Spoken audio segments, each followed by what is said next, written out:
Okay, what, do you want me to go back to Tommy Clack? Is Tommy still in the house? No. Tommy said no. Well, I don't have to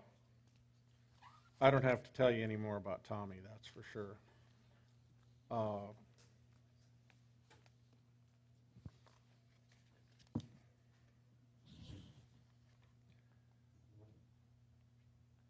There's a lady that asked to say a few words about Tommy Clack. I don't know her. I've never heard of her. And Tommy doesn't know this, and now he's sitting there thinking, oh my God, which lady wants to say a few words about me? Well, I'd like you to welcome Bobby West. She wants to come up and say a few words about Tommy. Right there. You'll have to excuse my voice. My allergies are a little messed up. I'm Bobby West, and I worked at the Radisson for 7 years. I worked a couple of year reunions. Put the mic just a little closer. Okay. I could not feel more honored to speak as someone that holds my admiration, gratitude, and highest respect. Mr. Tommy Clack, you, sir, are an American hero. You answered our nation's call to defend our freedoms. Tommy, when I think of you, I think of the word tenacious. You have this incredible drive. You ask for no notoriety or special attention for your services. That, folks, is called humility. Tommy, you possess an unwavering spirit. You inspire people. You inspire me. Before meeting you, Tommy, I would give up if things didn't come easily to me. I had a fear of failure and embarrassment. But because of you, I overcame this and I went back to school. I hope that I've instilled the same in my son, who recently enlisted in the Army and has chosen infantry.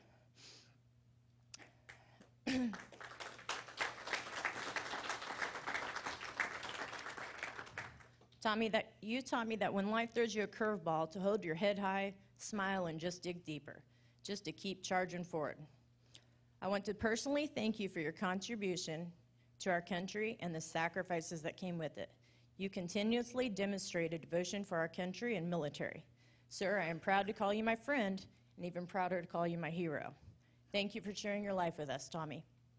Thank you, honey.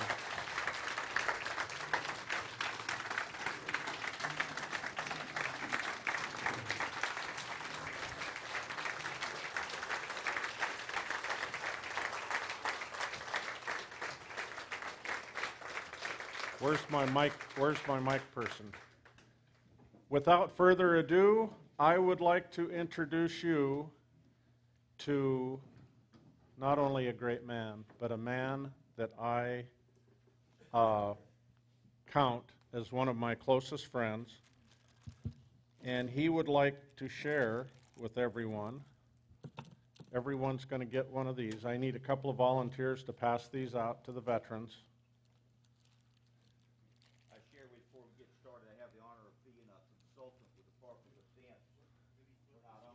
Or did you flip your switch?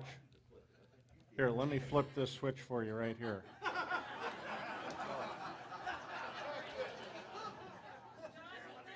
Is that on? I share with you, I have an opportunity to serve as a consultant with DOD on the 50th anniversary of our generation, and one of the things that we can do is get these pins, and wherever they send me, we pass these out. I want you to go back to your states and let your state veterans associations know that DOD has a lapel pin Vietnam veteran that is available to every Vietnam veteran at no charge, and each state has the opportunity to order and put ceremonies on, and that's basically what I do for them in the Southeast, is help organize ceremonies to honor our generation. But if you don't know this, take it back and get involved. Look it up on the site. In fact, Lieutenant General Kicklighter was a captain with the 25th, retired as a 3-star, runs this program now out of DOD as retiree. So make use of this. You earned it, okay? That's yours, and let's get everybody else recognized. They're there. Let's make sure we get them done. But, you know, the one of the things that when Big John asked me to do this, I think about all the unique stories out here, and I sat there yesterday, and I was amazed that one of our guys spent his life as a homeless veteran. Talk about a great book and story and survival. And, you know, we all have things we sometimes compare ourselves to, but I sit before you because I was raised in a great family. I'm where I am because my dad used that 4-inch leather belt on my butt growing up, and I knew where the line in the sand was. He was a 25-year enlisted man, got out as a first sergeant, but today he would not be in the military because he was one of those World War II guys that didn't finish the 8th grade before he joined the military. Was at Pearl Harbor when it got hit, December 7th, 41. Went through the South Pacific with the 25th. Went back to Korea with the Wolfhounds and got injured in a battle called Sandcastle and lost his right leg below the knee. So I grew up with a disabled dad, but Dad to me was my hero and taught me everything I know about life, raising me in the outdoors, hunting and fishing. That's another thing I think that gets us through life is being able to sustain ourselves if we have to. So that's all part of the mode. But Mom was one of those that was a very docile woman, but taught me how to love and taught me to give back. And Dad didn't go to church, but Mom and my kids, brothers and sisters, and I went to church, and I thank her for that because that's where my faith in God comes from. It gives me the ability to get up every day. But before we get started, I want to share a couple of pictures with you with my family. Tim, if you'll put the one up of my daughter and her family, that's the one with the kids in it. You got that? That's where I spend every Wednesday of my life and have been since my daughter first had the first grandkid. Everybody knows in the Atlanta area on Tuesday night I drive to Alpharetta an hour away. I turn my cell phone off. I'm not available on Wednesdays, and I take care and interact with my grandkids. And on Tuesday night, Noah, the oldest there, just turned 7. I'm Papa T. He called me and said, Papa T, you're not here to read my bedtime story tonight. What am I going to do? And I said, well, we'll take care of that next week. That's cool. But, I mean, this is what makes the world go round, folks, as you will know with your family and your kids. That's worth living for. And if we'll go to the second picture with my son, this is taken last July. My son and I fulfilled a bucket list item that I've had, and I'm thankful that he's able to do them with me. The girl on the right is Canessa. You've seen her on Facebook. She's got world-round notoriety for being a sharpshooter. She was with Jessica Lynch when the 507th got hit and Jessica got captured. She fought her way out of it. And Adam and her are I can't say that. They just got married. The public doesn't know that yet, but they're two great people. And I share with you, I almost did not come, Big John, because I got a call. Sarah knows this. I got a call from a colonel in England that said, are you Captain Clack? And I said, yes. And he says, well, is your son Adam? I said, yes. And he said, well, we want to fly you to Edinburgh, Scotland on June 13 to be here because we're recognizing your son. And he was head of the British SAS. And I said, what is this? And it turns out that Adam was a ranger, ended up scout sniper. And at 11, he was assigned to the British SAS on a mission. And as a sniper, apparently he saved quite a few SAS guys. And they are honoring him at a banquet tonight in Edinburgh, Scotland. And yes, agreed. And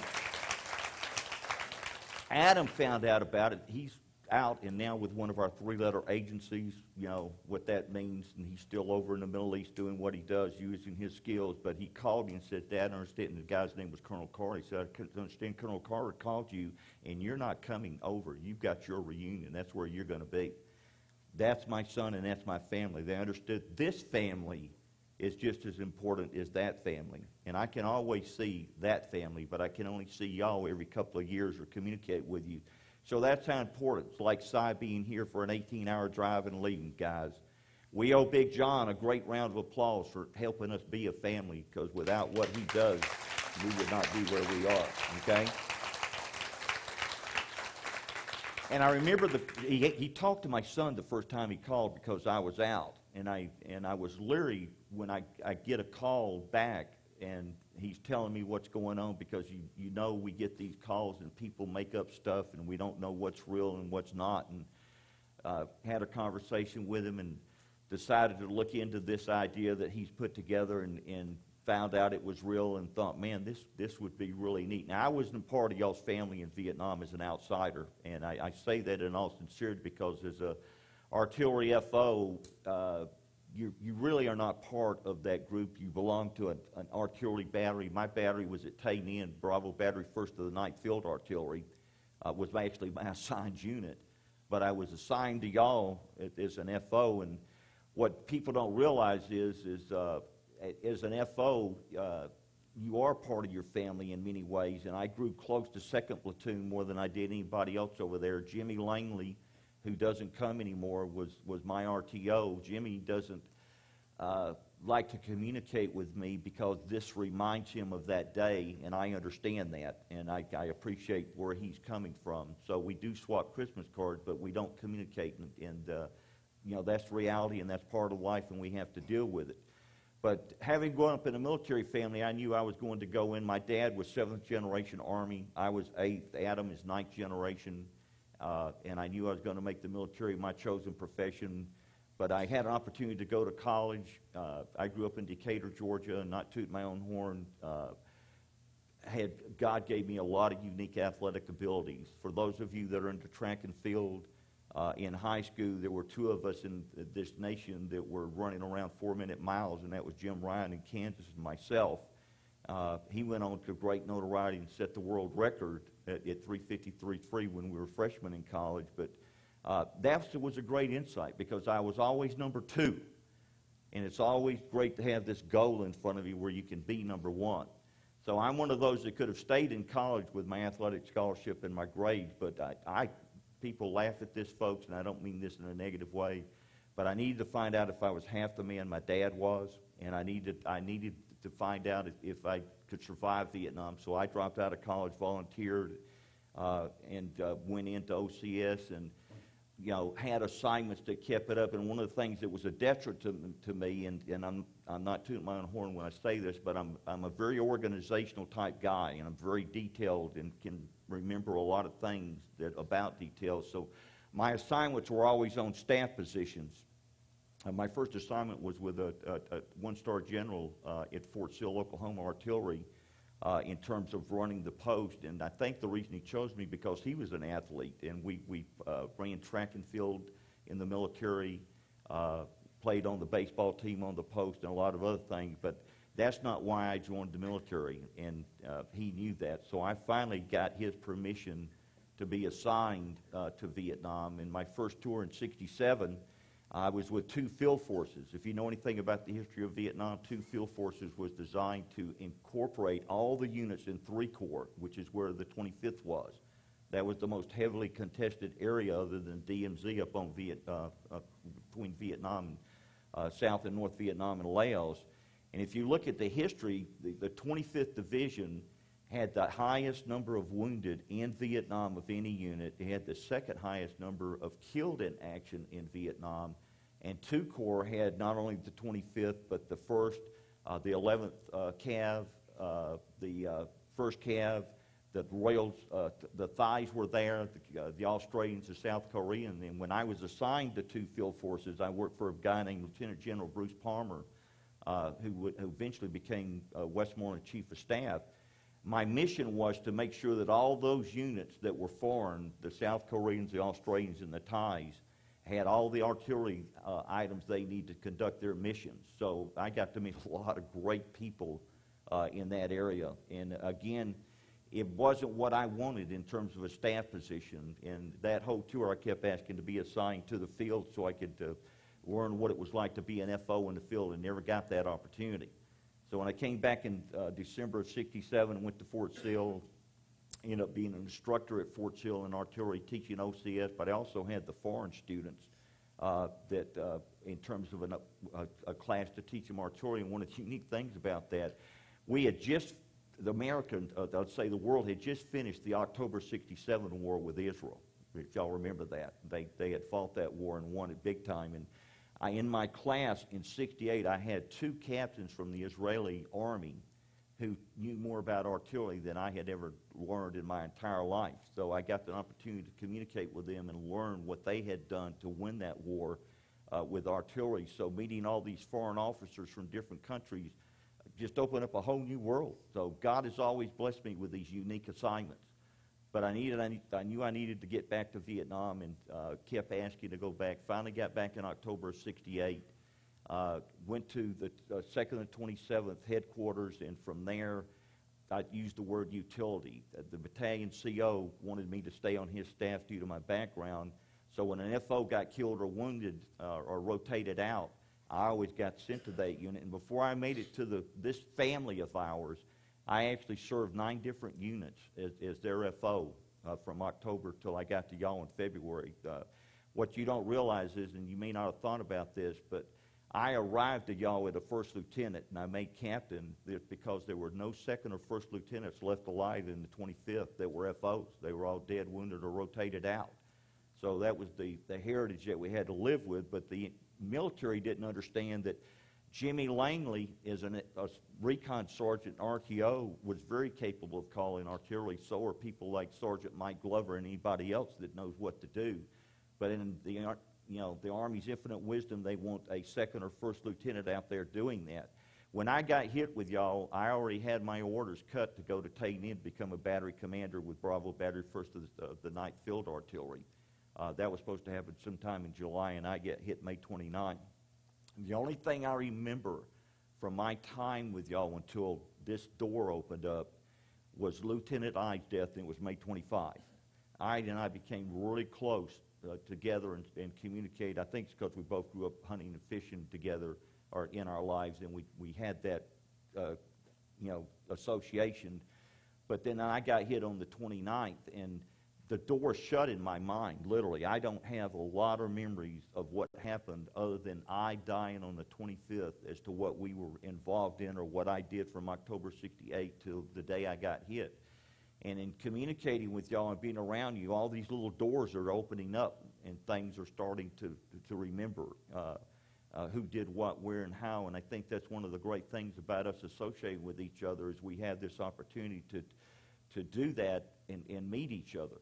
But you know, the unique thing about everybody sitting here, we've got a lot of great people here, and not only are we very serious about each other, but we also have unique histories. Now, Joe Wascom, stand up.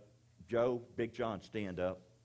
What you don't realize about these two, before they had this reunion, they had met. Y'all can sit down now. They know how ugly you are. Sit down.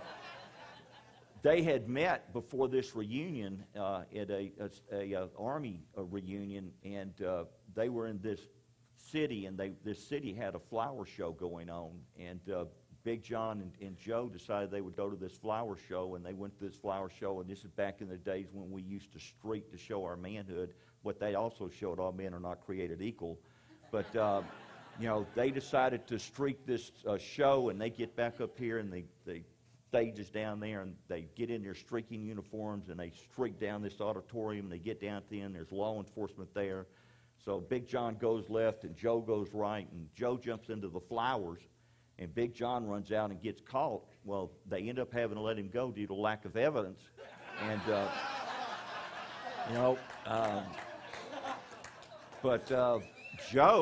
Joe still has his trophy on his mantle. When he jumped in the flowers, they were judging the flowers, and he got first prize for best ride arrangement. So, you have these associations and all this fun as we go through it. And John's talking about what's his story. Well, Laura's his third wife.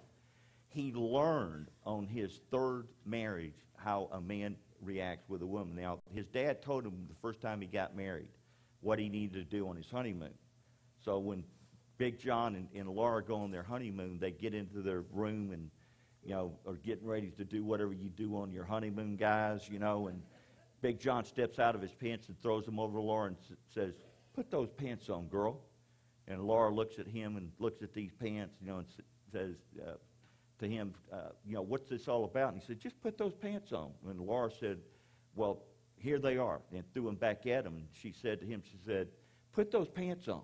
And Big John she stepped out of her pants and threw them over to John and said, "Put these pants on." And Big John looked at her pants and looked at her and said, I can't get into these things. And Laura said, well, if you don't change your attitude, you never will get in. All right? So, you know, you have this unique thing that we all are about us, and I think that's part of what we do, and you know, you just stay yourselves. What happened to us at Don changed us in many ways, but it also made us better people. I'm a big believer in that. We saw life and death at its most horrific forms, and it helps us survive life and do what we need to do. I was blessed that I came back through the military system with nothing but people like me. And I still remember from May of '69 till I got to the VA in September of '69, I was on different military bases, and I was always put on Ward D. And again, another big joke of the Army. That was, the D stood for death, because every time we went to sleep at night, somebody on the right or left of me or across from me had died during the night. And I started getting this message that I'm going to make this thing, that I am going to survive this. And I used to be 6'2" and 190. I dropped down to 55 pounds and wasn't expected to live. I have a hole up here that people think is a bald spot. It's where I had a tube in my head because the brain had swollen from the impact of the blast. And this right eyeball had been hanging out, and I didn't have vision in the right eye for several months. Besides the 3 loss of limbs and all the internal injuries, it was a real battle to survive. The most horrific thing, I still remember this, that I had to go through. I had so much infection over here that they would literally take this curved device, that metal with a suction device, and they would go up into my inside, and the standing procedure was they could suck until I passed out from the pain. And it was the most intense pain I've ever experienced in my life. The pain I deal with today is nowhere compared to what that device did to my body. But I also had to deal with a condition called pulmonary effusion. The blast had destroyed the pulmonary artery over here, and it was effusing. The blood was sleeping out of the artery into the lungs, and that went on for about 3 months. And that was that was the issue that was supposed to have killed me. So how they solved that is about once a week they would take about a 20-gauge needle, and they would go into my lung and suck this stuff out. And again, excruciating pain. I found the doctors that did all this to me because I wanted to know if I cried out in pain. I found out I didn't cry out, so I still had my manhood. Okay, but you know, you wonder about these things, and I still remember the one thing that I don't remember about Big John, and I found out it was Big John that did it. The one thing I remember about laying there May 29, '69 is I wanted somebody to move my right arm. You remember that? I'd say, please move my right arm, and I was conscious, but it was gone. And that's just the way the mind does things. So, you know, you remember these little things that go on with you, and then spending 22 months in the VA and going through 33 surgeries to put me back together. I got to see a lot of great guys. The Atlanta VA became the southeastern center for multiple amputees, and we had over 300 guys come through there. And I ended up being the ranking person there, and like the POWs, in their compounds, we established our own little chain of command. Ken Turner, who now lives up in Kennesaw, was my sergeant, and we had each floor. There were 9 floors with amputees. We had a sergeant in charge of a floor, and then we had multiple rooms assigned to others. But we looked after each other on a daily basis. We took care of each other.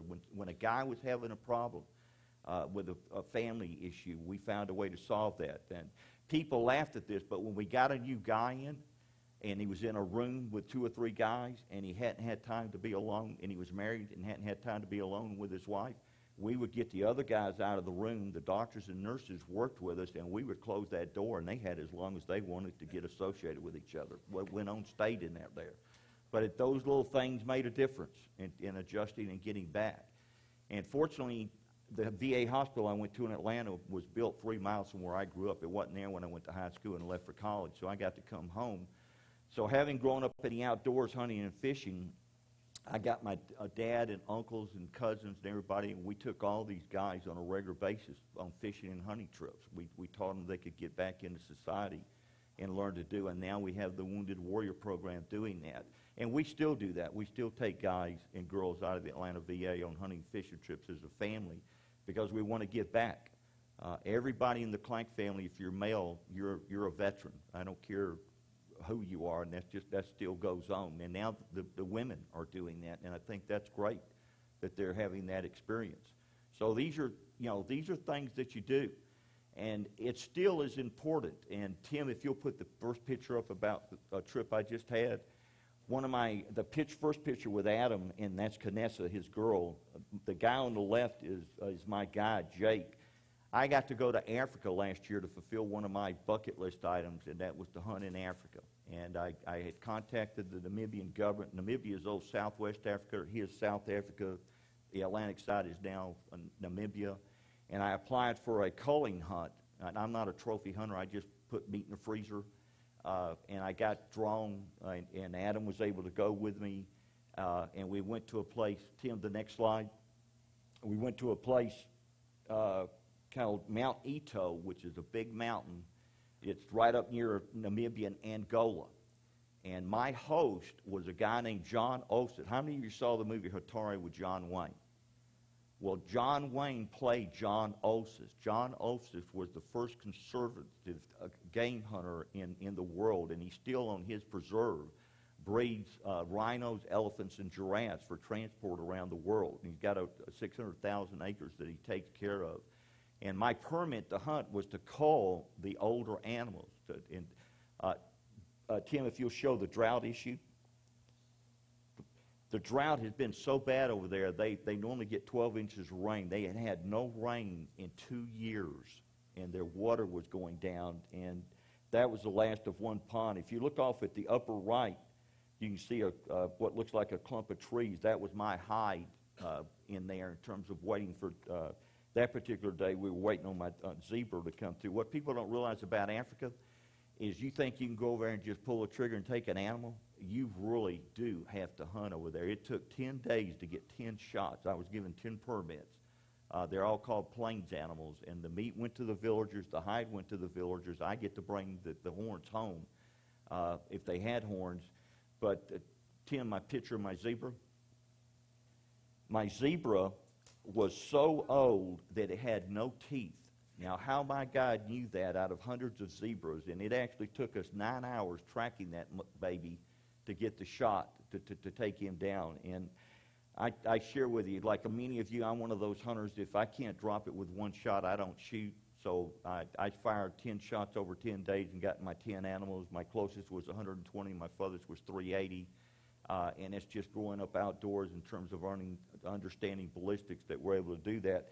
That's actually a silencer on there so that it doesn't disturb all the other animals. And if we'll go to the next shot with the warthog, my warthog is, I'm not tooting my own horn, is now a record in Namibia. It is got the longest, you can see how old he is. He's worn out his tusk, but the inside tusk and the outside, wherever how they measure him, is now a record in Namibia. And he actually was, they figured somewhere around 12 years old.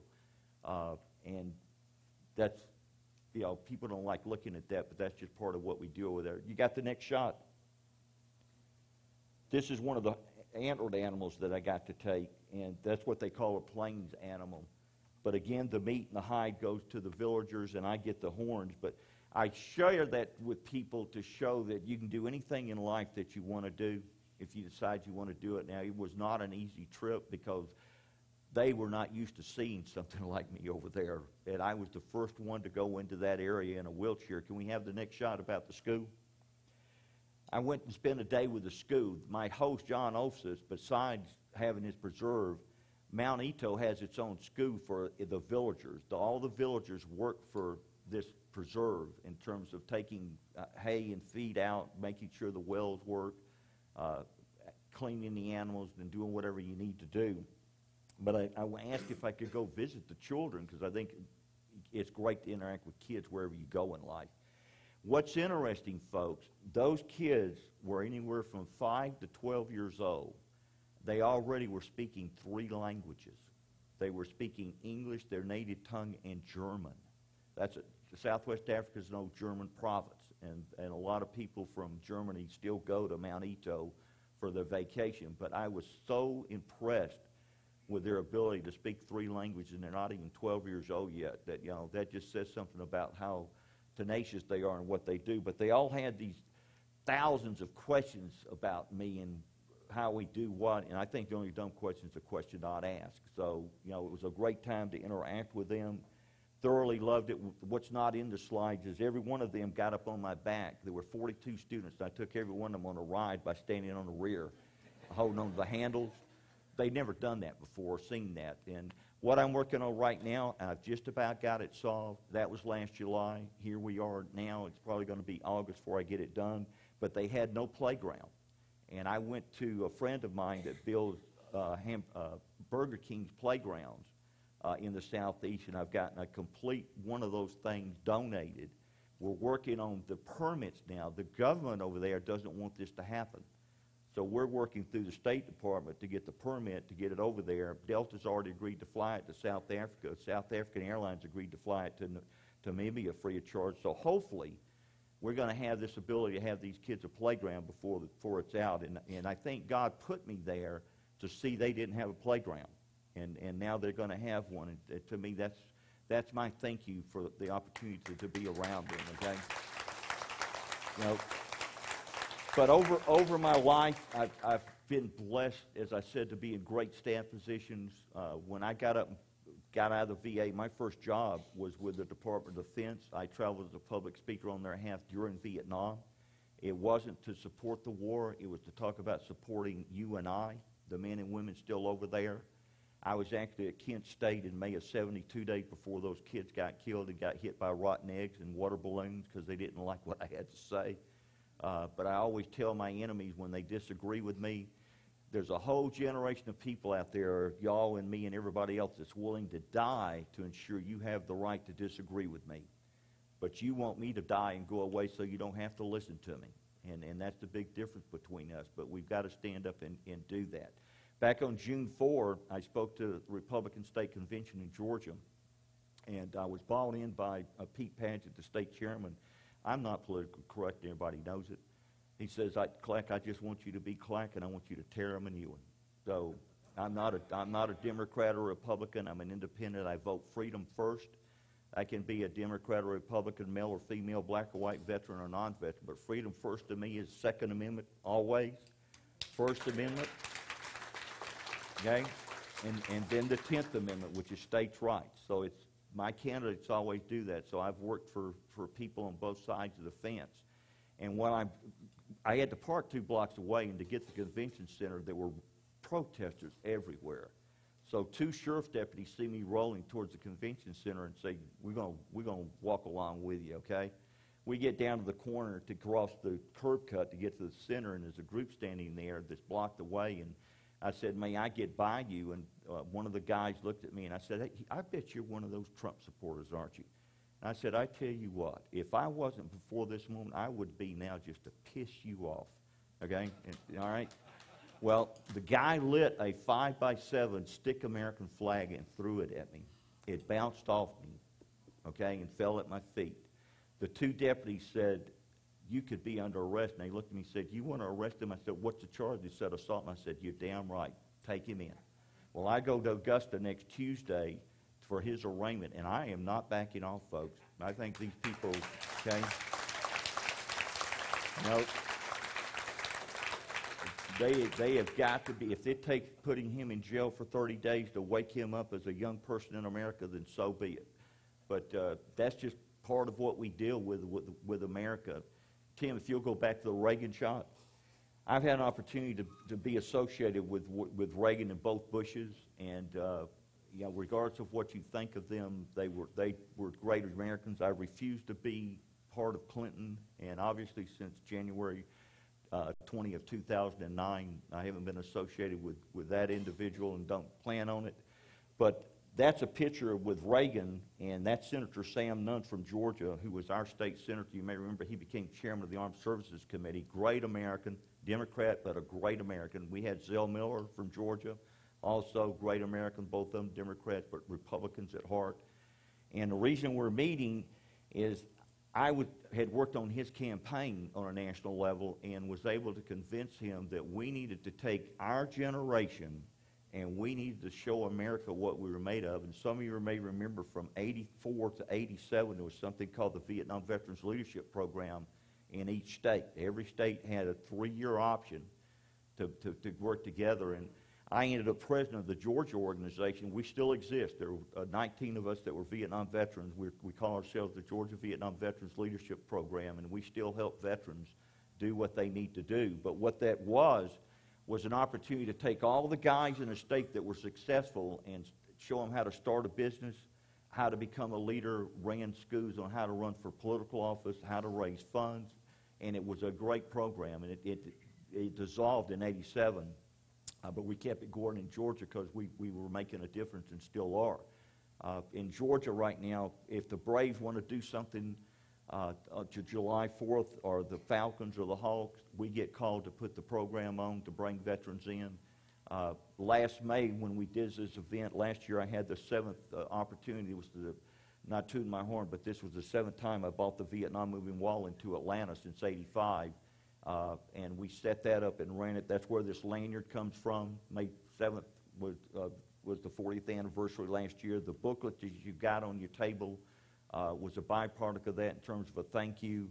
So these are the things that make a difference, and I share that with you because every one of us sitting here has this unique ability to use our talents and abilities to get out and do these things. And we need everybody to do that, because you and I are the saving grace of this country, folks. When and if it ever becomes to the fact that we have to save this country by force, I tell people I am going to build it out on American soil, because I'm not going to bow down to somebody that takes my faith in God and my country away from me. You know, I've used this before, and you probably heard me, but Patrick Swayze, Red Dawn, 1983. Every one of us sitting here is a Patrick Swayze, folks. And those of us that believe in the Second Amendment, and those of us that still hunt and fish, and those of us that are preppers waiting for it to happen, sincerely believe that we can keep this country free, and it may take that. Now, unfortunately, you know, this government calls every one of us sitting here right-wing extremists because we are a veteran, and that's truly sad. That has happened since January 20th of 2009.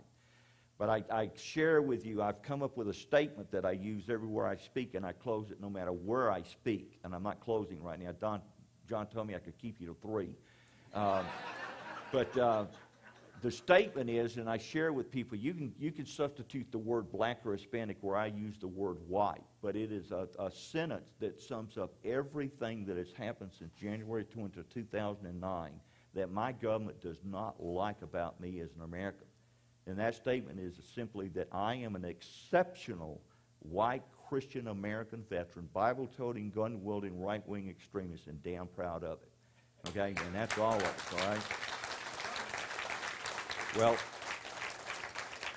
that gets you in trouble today. And I've actually had Department of Justice sitting this close to Bob and I telling me that I could get arrested for hate speech, because I talk about the fact that we are at war with radical Islam, and we have got to kill every one of them before they do more damage to this country. And there's even a movement to make that a lack of freedom of speech terminology, that it could be something that they could get you for. And I look at the guy, you know, saying you could get arrested, and I say, go ahead, arrest me. I mean, what are you going to do?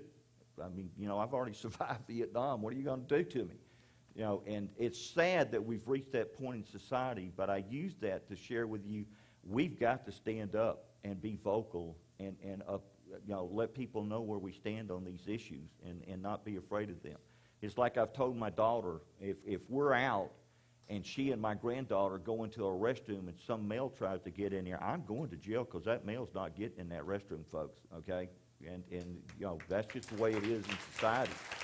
So we've got to be willing to stand up and do all these things, and I think you are that person, and it just takes the right catalyst to do it. We learned in Vietnam that it wasn't always the big football hero who was the hero on the ground. It was the right catalyst at the right time, and somebody stepped up and did what they had to do to make it happen, and that's what we as Americans are truly all about, and we need to make sure that we carry that forward.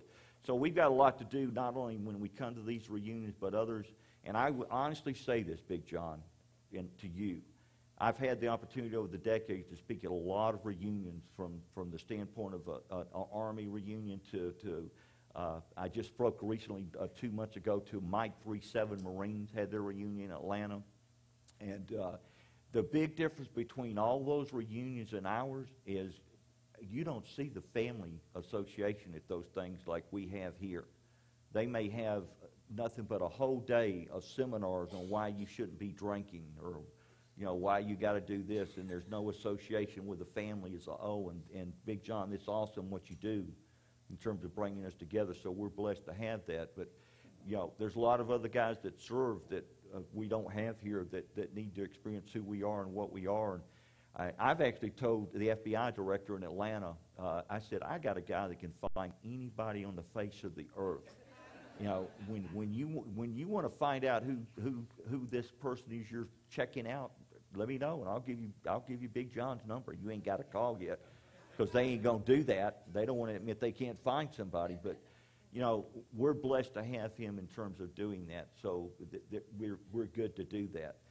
Life has always been great, and every experience we have is a unique experience. And we deal with people in society that don't think like you and I think. It's 2016, and already this year, I've dealt one time with an individual that saw me in public and told me I shouldn't be in public because it was hard to look at something like me. And, and I shared with that person, I was rolling towards my car. I drive, and I said, come with me. And he came over, and I said, I drive this car. I pay taxes just like you do. I fly commercial airlines. I swim for my exercise. I have no paralysis, so I get vertical in the pool and run in place to keep my cardiopulmonary system in shape. And I said, think about, and I use this as a joke, folks, but I'm telling this guy all the things that I'm just as normal as he is. I just do it in a different way. And I said, besides that, God has been so good to me. I mean, look at the shoes and socks you're wearing. Since May of '69, I've spent no money on shoes and socks. Okay? I mean, I'm blessed. I mean, I've got an asset you don't have. Well, you can't wake those people up. There are people like that in society everywhere we go. My point of that is I've shared with my kids, and I'm sharing with my grandkids, you never bring yourself down to the level of somebody trying to put you down. Sometimes you want to cold cock them, and I'll be honest with you, I've been around some people I would love to have cold cocked, but you got to take the higher road and make sure that you stay positive about what you're dealing with, so when they leave you, you've left them with a positive image of what's going on. And I realize we look different. Sergeant Glover walks different than the rest of us, but he gets there and gets it done. We all have something we deal with that we have to overcome and move on, and we simply do that. So everywhere we go is a learning experience. And if there's one thing I've learned since Vietnam, and I say this in all sincerity, there were 73 triples in Vietnam, and I've had the opportunity to meet all of them. There's only 31 of us left right now, and I've kept track with the others. Some of you may know the name Max Cleveland from Georgia. Max was head of the VA. Max and I played sports against each other in high school and still are friends. He's a Democrat, and I don't hold that against him.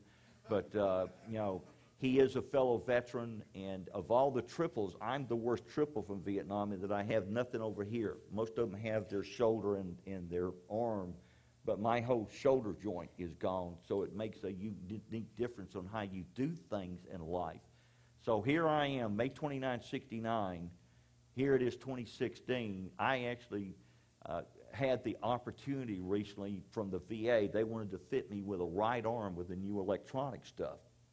And I looked at him and I said, you know what? You can't teach an old dog a new trick. I've learned how to do this in life without this. And I don't think I could handle that. And besides that, this younger generation deserves that. I've had my time in life. So to me, it was going to be a waste of money, and I really didn't want to do that. And it would probably have worked, okay? But God had something else for me to do, and He's taught me how to get through life and do what I do. And like a lot of you, I experienced with a lot of pain. My son and daughter have been the only ones that ever seen me curled up in a fetal position with tears running out. It was so bad. But, sometimes you think this is the answer. it's not the answer, folks. There's a reason, and pain lets us know that we're alive, and we deal with it, and we move on. When I think I've got it bad, I got a friend in Savannah, Chad Colley. Chad was with the 9th Infantry Division that caught a bullet up here at the C1 level, and that was 1970. And Chad is still alive today. It's amazing to be a quad that he's still alive today, okay? But when I'm in Savannah, I always stop by and visit Chad, but when I think I got it tough, I think about Chad because all he can do is move his head, okay? He paints pictures with a brush in his teeth that sell for hundreds of dollars. The same wife he married before Vietnam is still with him. Great lady to have stuck it out, you know, and those are the kind of people that we need to think about. You know, I'm blessed that I am a triple. I can't imagine being blind, folks, and not see the beauty of what God has put on this earth. I can't imagine being a quad or a paraplegic when I have no paralysis. And I've shared with people 2 inches difference on this left leg, and I would not be the human being I am. If you stuck your leg straight out and you chopped it straight down at the top of, that's where my knee is off. But that 2 inches over here on this femur makes all the difference in the world in me transferring to a chair or getting down on the floor and climbing back up in it or getting in and out of the pool or transferring to my bed or my driver's seat. And I say this in all sincerity. God knew what he was doing when he put me like I am. And my faith in him gives me the opportunity to wake up every day. And my first words out of my mouth when I wake up every morning is, thank you, God, for another day to live, okay? Life is so precious, and every day is life. Now, what I've got to look forward to, it's a known fact, no multiple amputee, double, triple, quad has ever made it past the age of 75. I'm going to break that record. I am no doubt in my mind, okay? And the day I turn 75 one day, you're going to hear me because I'm going to shout out loud. I'm probably going to go have a great Chivas Regal drink, and we'll go from there. But, you know, these are things that we all deal with in life, and each and every one of you sitting here have these unique situations that you deal with, but we've always got each other to interact with. Yesterday, I disappeared from 9 to 10. I'm very conspicuously absent if I'm not available. But I got a phone call from home, and it was the sheriff of my local county. And you're aware I was a service officer taking care of veterans, and I retired in 12 with 46 years taking care of veterans, but I still take care of veterans. We can't get away from that and their families. And one of the things that I found in the 90s is that we had veterans that were dying that did not have family, and they were being buried in pauper graves, and that bothered me to no end. Okay, even if they didn't have a family. Well, I put together a team in the 90s that's still together. We're all veterans. James runs a Henry Funeral Home in Atlanta, and that's where we start the process. Then others of us take care of things. But when the sheriff called me yesterday, it was because one of our World War II guys had died. And I'm blessed. You know what ICE is, ICE in case of emergency? I am on a lot of people's ICE list. And this guy had no family, and when they looked up ICE on his phone and he had me on his refrigerator, it said, call Tommy Clack and my cell phone number. Well, the sheriff called me to let me know he had died. So I put my team into effect yesterday.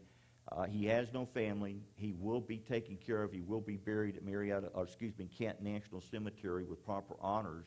But I think we owe each other that on an ongoing basis, and we've got to be there for each other when they call. My son and daughter will tell you as they were growing up that I would wake them up sometime at 3 o'clock in the morning and say, come on, we got to go take care of a veteran because somebody had called me and needed some help, and we went and did it.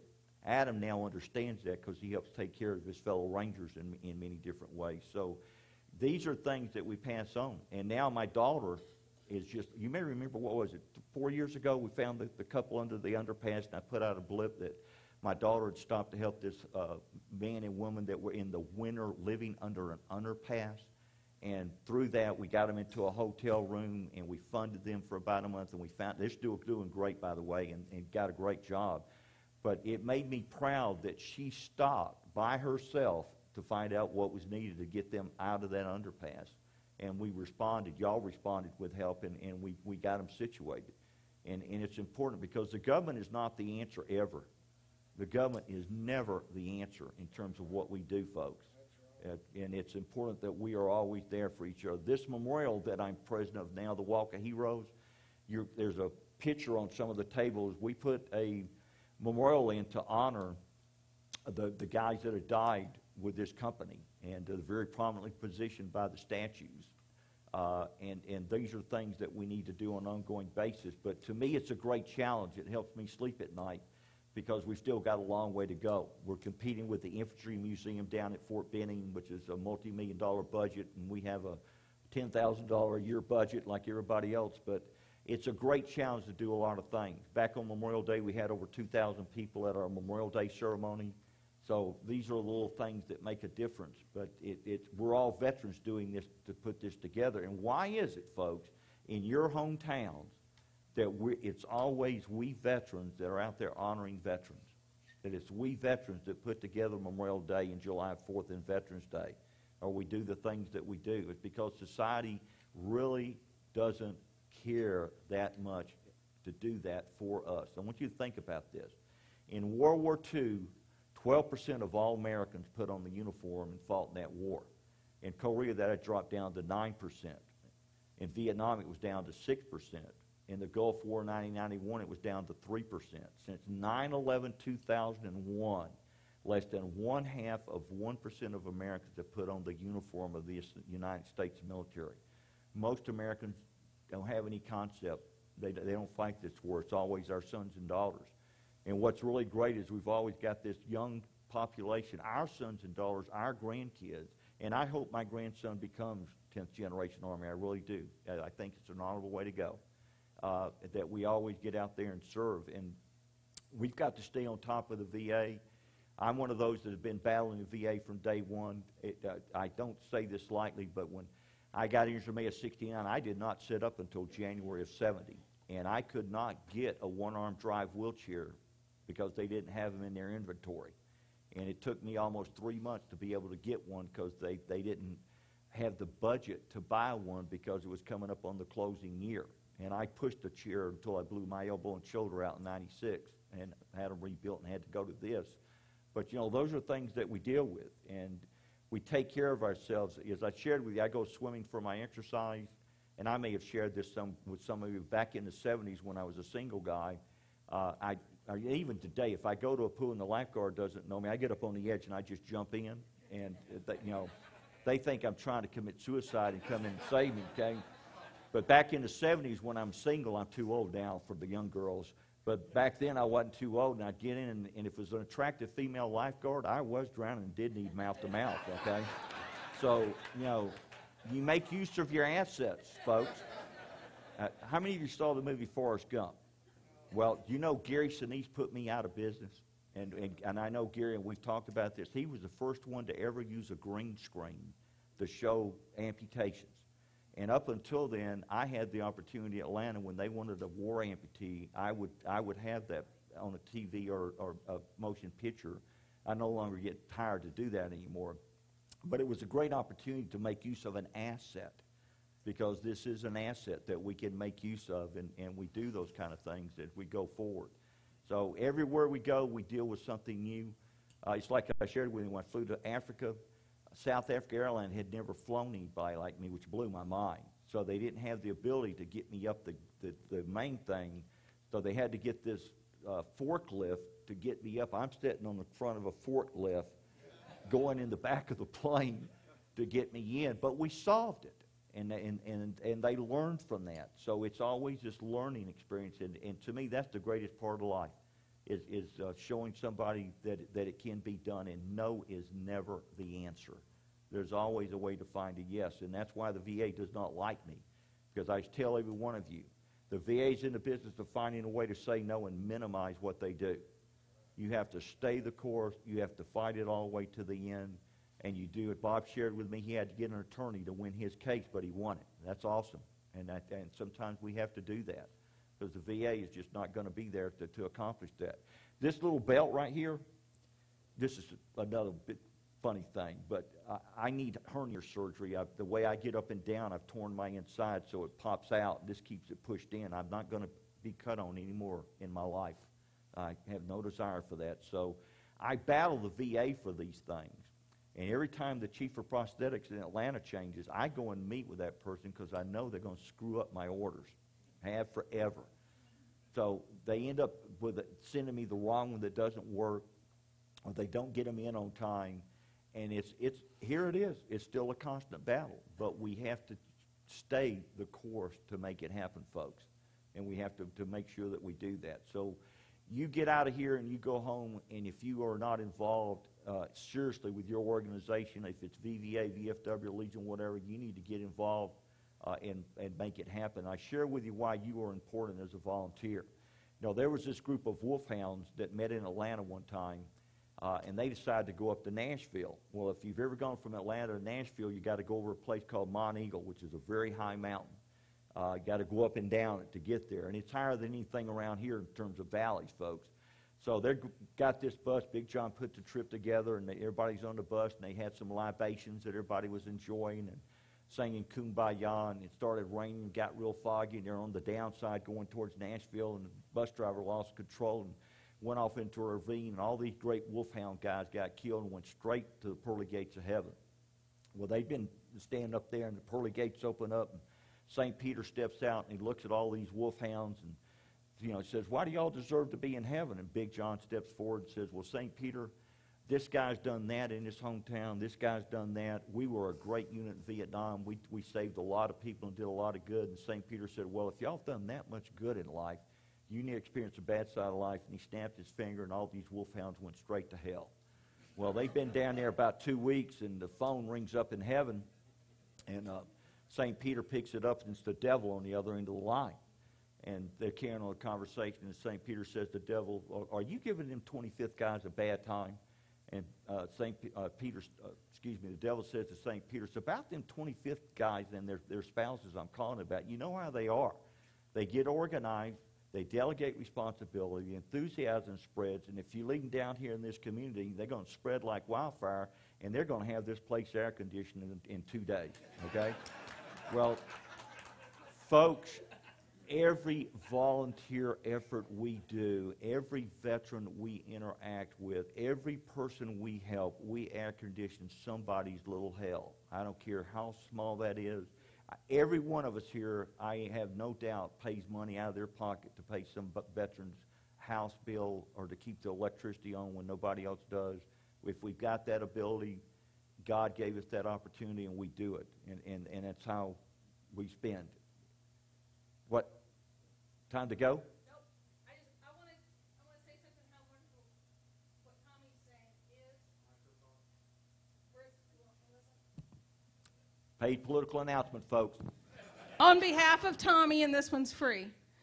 Last November, a few of you may know that Tommy came to Branson and spoke to about 2,000 to 2,500 veterans here during Veterans Week.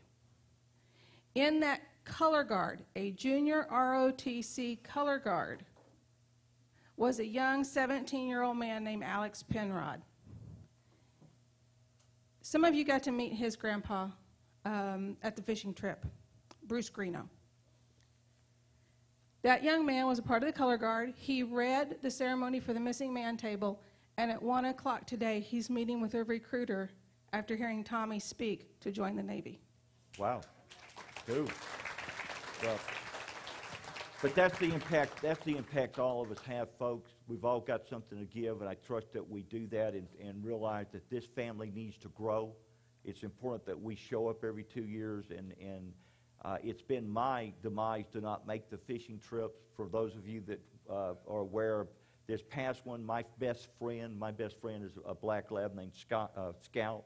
Got bit by a rattlesnake. I live on farmland, and we were out walking, and it caught him in the right flank, and unfortunately, it's destroying his spine now. And I met with Dr. White a couple weeks ago about how to put him down, which bothers me. But I sincerely believe why you were important to be there. Scout needed me there, and Dr. White agrees with me. If I hadn't have been there, he probably would not have survived to this day. So we take care of family, and we move on. And I'll close with one quote I want to share with all of you. It's important. We had an essayist by the name of John Ruskin who wrote a lot of great stuff about America. And one of his essays is called Volunteerism. And in that essay is a line that sums up mine and your service in Vietnam, our service in the military, our service to this family, our service to the community, and everything we do in life. You know, we all can't be Big John. We all can't be leader of the team. But it's important to understand that this one line really sums up what life is all about. And that one line simply says, man's greatest reward for his toil is not what he gets for it, but what he becomes by it. And you and I had a toil in Vietnam that helped us become better people than we ever would have thought about.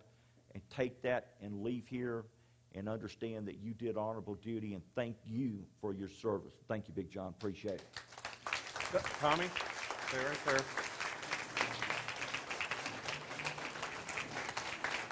Stay right there.